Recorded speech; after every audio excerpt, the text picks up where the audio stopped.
Ink-black clouds devoured the horizon, a curtain falling on Galilee. What began as a gentle crossing transformed into a nightmare of shadows. The small wooden boat, once a sturdy vessel of hope, now pitched violently against the rising tide. Waves, tall as houses and twice as heavy, hammered relentlessly against the groaning hull. Every impact sent a shudder through the timber, a warning of the destruction to come. The air grew thick with the scent of salt and the electric charge of an approaching disaster. There was no escape from the darkness that now claimed the sky and the sea. Salt spray, sharp and cold, blinded the disciples as they fought for their lives. They scrambled across the slick, treacherous deck, their boots sliding on wet wood. Their hands, raw and bleeding, gripped the rough ropes with the strength of the dying. Above them, thunder did more than roar. It rattled the very marrow of their bones, a celestial hammer striking the earth. Amidst the chaos of splintering wood and the howling wind that sounded like 1,000 screaming voices, the boat began to take on water. Every man on board was a seasoned sailor, yet they had never seen a fury like this. They were small, fragile, and utterly alone in the heart of the tempest.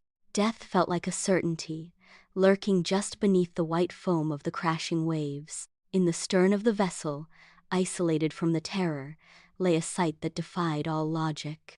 There, amidst the splintering chaos, Jesus lay on a coiled rope.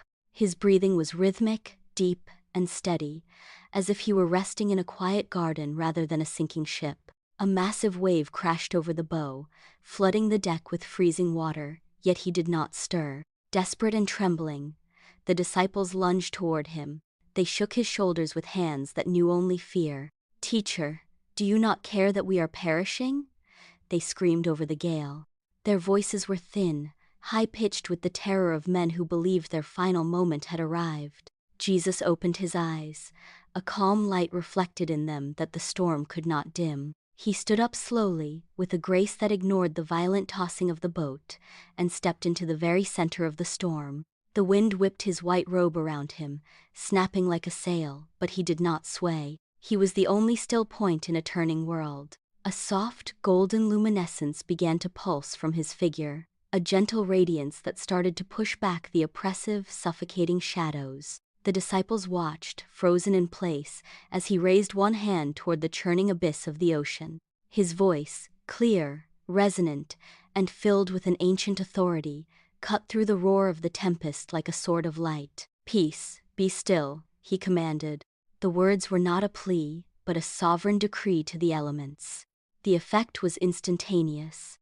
The wind died in a single breath, as if it had never blown. The towering walls of water collapsed into a glassy, silent surface. Above, the heavy clouds tore open, and a shaft of warm, golden sunlight pierced the gloom, illuminating the deck. The disciples stood frozen, their clothes dripping, staring at the calm sea and then at the man standing before them. Not a single ripple disturbed the water.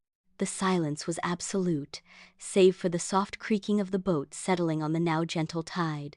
They looked at Jesus, their faces pale, their eyes wide with a mixture of terror and profound reverence. They had feared the storm, but now they feared something much greater.